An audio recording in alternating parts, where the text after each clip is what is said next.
Olá, nação azulina, sejam bem-vindos a mais um vídeo aqui do Chaves Gemista.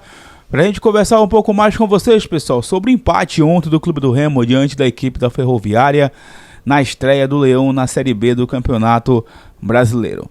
Foi amargo ou não esse resultado para o Fenômeno Azul? A gente vai conversar com vocês um pouco mais sobre as qualidades, o que aconteceu de bom no jogo de ontem para o Clube do Remo e também o que deixou o Fenômeno Azul preocupado neste confronto inicial da competição nacional. Agora é virar a chave, o foco inteiramente na equipe do América Mineiro no próximo domingo no Colosso do Bengola. Tem possibilidades da gente ter o Fenômeno Azul neste jogo? A gente vai conversar também com vocês sobre isso, além de falar também sobre o mercado da bola do Leão Azul, Remo que segue ativo no mercado em busca de reforços antes que a janela de transferências seja fechada. Antes, peço muito que vocês deixem um like aqui no vídeo, é muito importante para que ele chegue no máximo de remistas espalhados pelo Brasil e pelo mundo. É só clicar no botão gostei que assim o YouTube consegue entender o quanto que vocês estão aprovando aqui o nosso trabalho. Beleza? Verifique também a tua inscrição aqui no canal. E lembrando, chegando na marca dos 40 mil inscritos, tem sorteio de mais 2 camisas do Leão para vocês aqui no Chaves Gemista. Vem com a gente!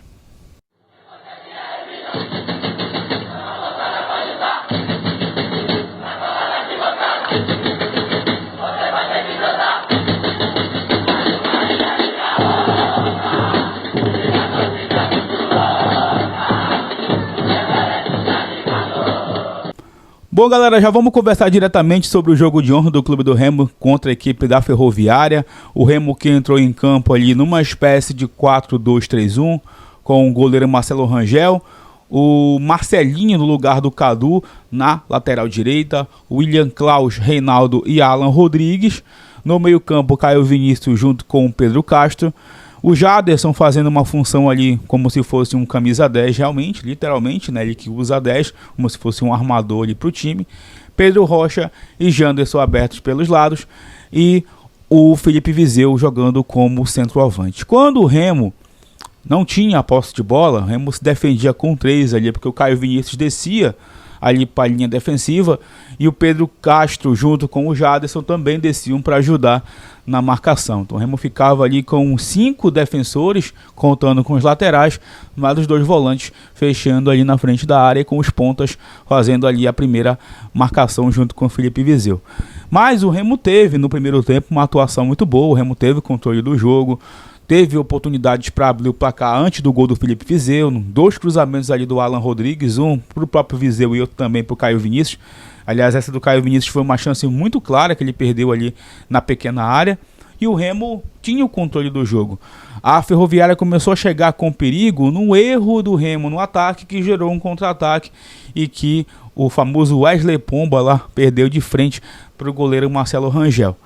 Depois disso, o Remo conseguiu abrir o placar no lance em que o Jaderson conseguiu encontrar o Pedro Rocha numa ótima enfiada de bola. O Pedro Rocha olha para o meio da área e encontra o Viseu, que como um centroavante nato faz o primeiro gol do Leão Azul paraense. Depois disso, o Remo conseguiu ali controlar as ações da Ferroviária, fechava muito bem na marcação as ações da equipe paulista, que era perigosa principalmente em cruzamentos ali contra a meta do goleiro Marcelo Rangel no final, inclusive, do primeiro tempo. Mais uma chance de fora da área que a equipe paulista teve e o Marcelo Rangel conseguiu mais uma vez defender. No segundo tempo, o Remo até volta melhor. O Remo volta também com a postura que estava ali no primeiro tempo, né?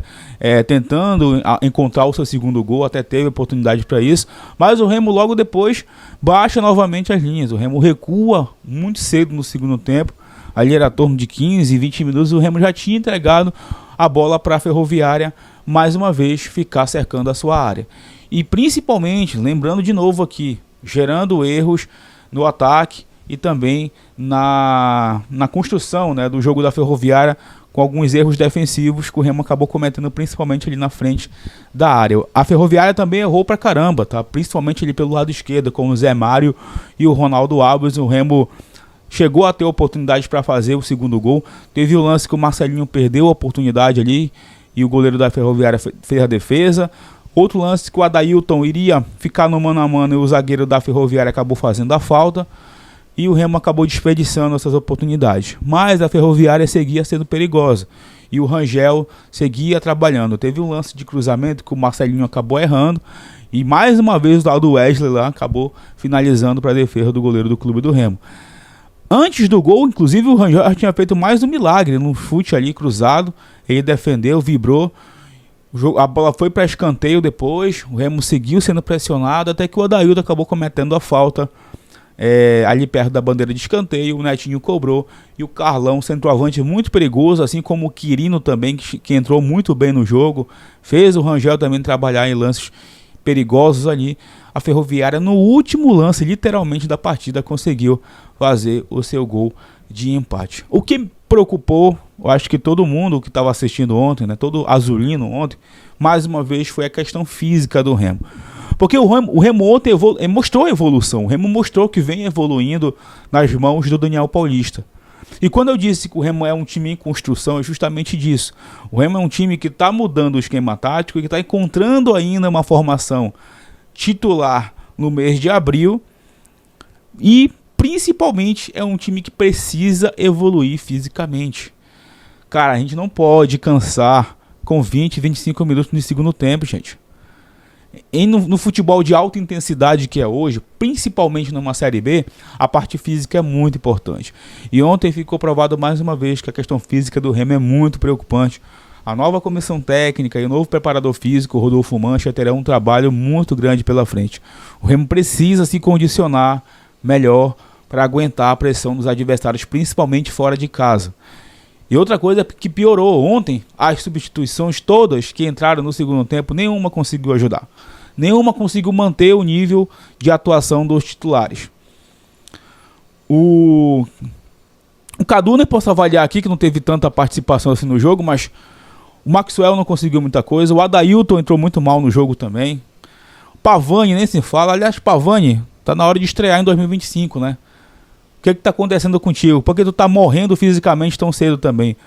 O cara entrou no jogo cansado já ontem. Já entrou cansado ontem. O Daniel Cabral nem tocou na bola. Enfim, gente, o Remo com problemas demais ontem dos jogadores que vieram do banco de reservas. E aí que está o questionamento para a diretoria. Não era esse o elenco aí de 4 milhões de reais na Série B? Não era esse o elenco que iria, na visão de vocês, brigar pela Série A? Então tá faltando muita coisa, né? Esses jogadores também precisam ser cobrados, principalmente para melhorar a parte física. E eu espero sinceramente que esses caras estejam entregando durante a semana uma preparação física para melhorar isso aí. Não dá, gente, não dá para aceitar que o Remo esteja em abril ainda sem condicionamento físico. Mas tudo isso, infelizmente, é fruto de um trabalho mal feito na pré-temporada, do preparador físico que não conseguiu dar condicionamento para esse time, e agora estamos aí vendo acontecer toda essa questão. O Remo pregou no segundo tempo a mesma coisa que fez contra a Tuna, né? Acabou ali ficando no campo defensivo, só que aí a Ferroviária, com mais qualidade obviamente que a Tuna, acabou aproveitando a oportunidade que teve no último lance e empatou a partida. Repito, não foi um jogo ruim do Remo num todo. O Remo fez um primeiro tempo muito bom, foi o melhor tempo do Remo em 2025. E o primeiro tempo dá esse alento para a torcida de que o Remo pode evoluir. O Remo pode evoluir e tem condições para isso. Eu acho que alguns jogadores ontem ficaram provados de que tem qualidade para estar evoluindo em 2025 durante a Série B. Também pensar na final do Parazão que vai acontecer no mês de maio, mas principalmente a Série B, que é o grande objetivo do Remo em 2025.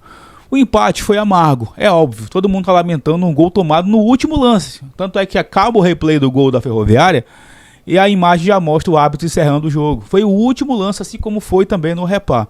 Em gol no último lance, eu sempre vou lamentar. Se vocês aí do outro lado não estão lamentando, tudo bem, é uma coisa pessoal de cada um. Mas eu lamento, tá? Sim, esse gol tomado no final, porque poderíamos estar com 3 pontos nesse momento. Agora, a chave vira, o foco é no América Mineiro no próximo domingo em Belém. E você sabe, jogo em Belém, numa Série B, o Remo precisa vencer em casa. O Remo precisa vencer como mandante. E, quanto ao América Mineiro, tendo torcida ou não, o Remo precisa sair de campo com a vitória. Esse jogo contra o América tem sim possibilidade de ter o público ali feminino, né? As idosas, crianças, PCDs, porque o departamento jurídico do Remo pode entrar lá com um pedido no STJD para ter esse público alternativo, mas sem a venda de ingressos, né? Seriam ingressos distribuídos para o Fenômeno Azul e a diretoria pode estar se mexendo aí nos bastidores para estar garantindo público para esse jogo, mas até o momento é de portões fechados. Vamos aguardar.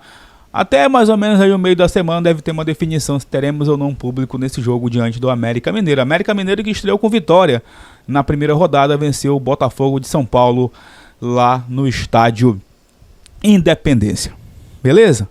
Sobre mercado da bola, o Remo tem até o fim desta semana para contratar jogadores, colocar na janela de transferências, obviamente, né, para que esses atletas possam estar jogando a Série B do Campeonato Brasileiro.